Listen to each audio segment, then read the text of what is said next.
Baby, when Claudia saw that dress, she was thinking 50 years. Thank you guys so much for being here. If you're new here, my name is Ashley, and this is My Sweet Perspective, honey, where I give my take on all things TV and movie related. And y'all know what today is. Today is Sunday. And so that means that Interview with a Vampire, episode 3, No Pain, came out today. And I'm back, listen, for this review, honey, because it was giving throuple. It was giving, I don't want to be a child my whole life. Like, there were so many things, and let's not waste any time.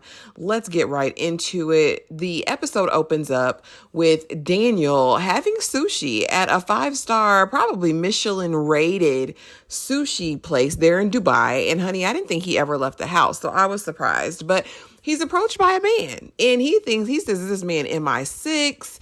Is this some sort of federal, national, international intelligence agency? Because the man's like, I know who you're working with, and this isn't going to go well for you. There were 4 more before you, and they're no longer in the land of the living. And so, I recommend that you find something to do. Daniel is bewildered. Daniel is shocked. And I'm thinking who these people are. We find out later that this is the Talmesca. The Talmesca is apparently an agency who deals with otherworldly entities. I'll put it like that. The witches, the vampires, the werewolves, and the others. Okay. And so they are, I guess trying to just keep things monitored and in line with these other entities, but we'll get into that hopefully in a later episode. When Daniel arrives back, he sees Armand floating in the library, honey, doing his reading, and of course doesn't miss an opportunity to mess with the real Rashid, because if Daniel ain't gonna do nothing, he's gonna mess with the real Rashid. He just can't help himself, y'all. I don't know. It's an infatuation at this point. And so Armand politely excuses the real Rashid and proceeds to talk to Daniel, and they get in this discussion, and Armand wants to break down where he came from and, Lestat's prophetic vision that came to pass. And so we get the history, honey, of the theater des vampires, as well as Armand and Lestat's story, right? And so we go back to the shambolic Paris coven, which I believe was Armand's first coven that he had, honey. He has all these children, all right, running around, and they are utterly living in squalor and degradation, okay? Squalor and degradation, because they think that that's their plight in this life, right? As vampires, they serve God by working for the devil, basically. And so this is forever their lot, to live in the catacombs, to live underground, and not have wealth or anything like that. Honey, enter Lestat onto the scene. He didn't come to Paris, and much like Louis and Claudia, did not report himself to the local coven, okay? He's on that stage performing, doing what Lestat does best, honey, a born ham, all right? That's who Lestat is. And so Armand is watching him and calling to him, but Lestat, being Lestat, ain't giving him no play, no attention, okay? He's just not. And so one night, walking down the lane with his human boy toy, Lestat bumps into Armand, honey. And Armand gives him a chance. My child, come with me. We need to talk, okay? Because you're doing things, and that's not how we roll. And Lestat's like, who do you think you are? This was the first time that I was fearful of Armand, because the way Armand flung Lestat across the universe, I said, okay, this the real Armand coming through, honey. And why does he take Lestat's little boy toy? Don't do that. Don't do that, because, And so Lestat reluctantly goes to the lair, honey, bringing Jesus on the cross. Now, leave Jesus out of this, Lestat, okay? Leave Jesus out of this. The other vampires are shocked, but basically he gives a rousing speech, which empowers the other vampires to leave. And so Armand's like, what am I supposed to do now, Lestat? Okay, all my kids done left me. And Lestat says, let me show you. Also, can you show me how you got in my mind, and also how you flung me across this room? Right. So I want the secrets. I want to know. And so Armand is intrigued, honey. And so, after the other vampires leave, they're going to be on a quest. We go back to real time, honey, and Daniel and Armand are continuing to talk about this romance with Lestat. And honey, next thing we know, Lestat is sucking Armand's blood, honey, and they are in the booth at the show, at the theater, getting bucky naked in the booth. Armand or Lestat talking about I love you, Armand talking about I love you.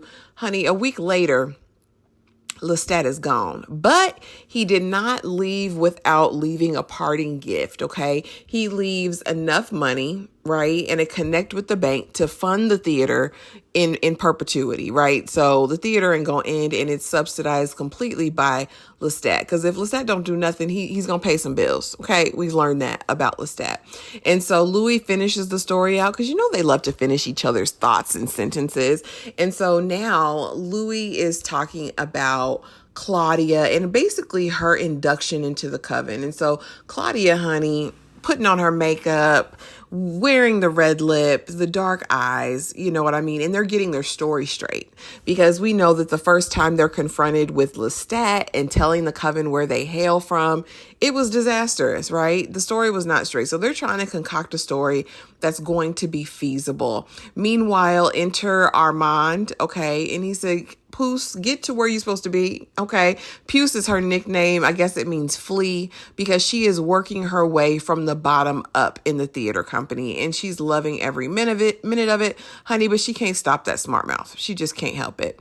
So, you know, she gets to the theater and she's learning everything, how they dispose of the bodies via rats. And also she wants to talk to Santiago, honey, because, you know, Santiago knows all the things.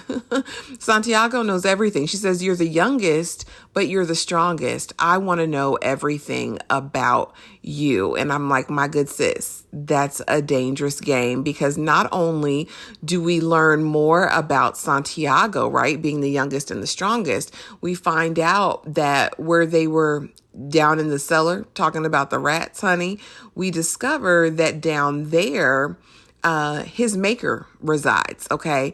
The vault is where they house the unalived vampires, and apparently Santiago's maker was unalived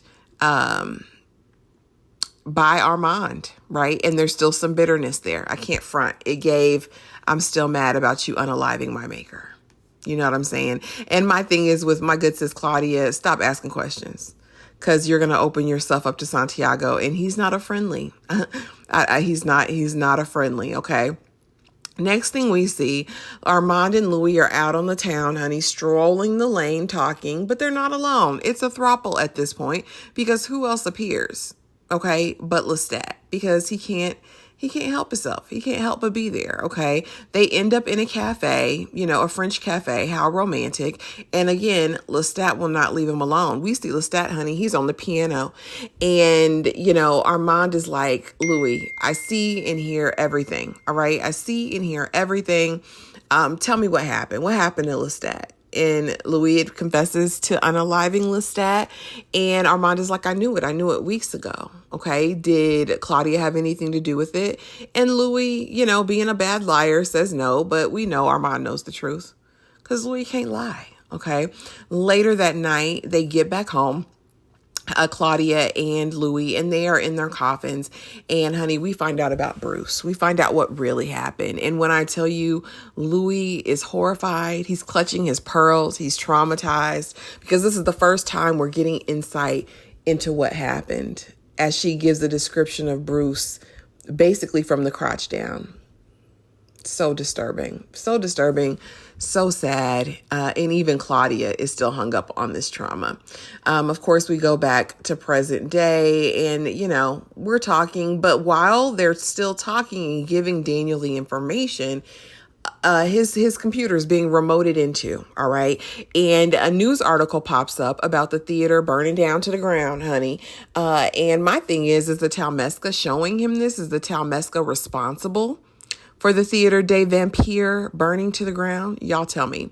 And so now Claudia is back at the theater, just giggling and loving every bit of life, because this is the night that she is being officially inducted into the coven. And so they're there. Armand comes, the mitre, and does his passage, and they bring out this big book, honey. Now, this big book has all of the rules, and Santiago, it's his role and responsibility, honey, to break down the rules, and she has to swear to abide by them. Big mistake. Big, huge mistake, okay? Louis can't be there for the process. He was there for the original induction, but she has to go. And so Santiago tells Armand, basically, listen, he's not going to join the coven, okay? And you know what you got to do. You unalive my maker for less. I expect you to handle it. And Armand says, of course, I'll handle it. I'll handle Louis. Baby, one thing about it, two things for sure. Armand is not going to do anything to Louis, but we'll get to that. And so now that Claudia is being inducted, the 5 laws have to be discussed. And so in this huge book, Santiago proceeds to break them down. And these are the laws, okay? 1, coven leader. There has to be a coven leader. We need leadership, okay? And that is the only one that can make more vampires. That's the only one who can distribute the dark gift. 2, you cannot make cripples, those impaired, or children into vampires. Don't do it, okay? Don't do it. 3, you cannot write the history of the vampire. You can't be written it down. You can't write it down, okay? Don't do it. 4, you cannot reveal yourself to a human and let the human live.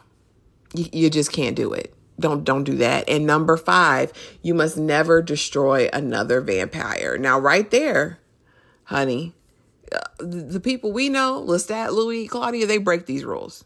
Okay. They break them on a regular basis. All right. So while all that's happening, she's being inducted, has the 5 laws, honey. Louis is walking, Armand is walking Louis through the tunnels, honey. But all the while he's producing fire. So you mean to tell me Armand can just spontaneously combust? Right. And so Louis said, you never harm me, Armand. And Armand just, steady rapping. You said you ain't no Lestat like that. OK. And so ultimately he ends up just walking Louis to the apartment because, like I said, 1 thing's for certain, 2 things for sure. Armand ain't gonna hurt Louis. He in love with that man.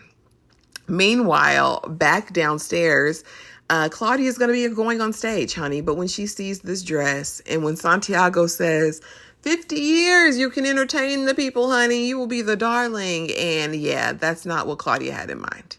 She don't want to be dressed up as a kid, okay, for 50 more years. The look of disgust on my good sis's face was clear and evident, y'all. I am ready for next week's episode. I cannot wait.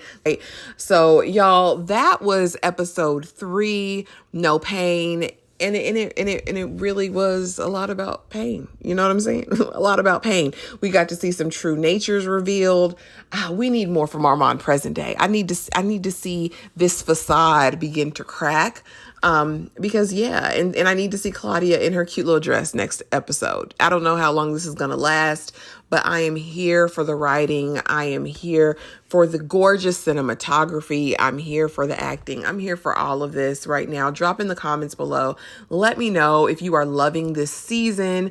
And if you haven't already, y'all, be sure to like, comment, and subscribe. And I will see y'all in the next video. Bye.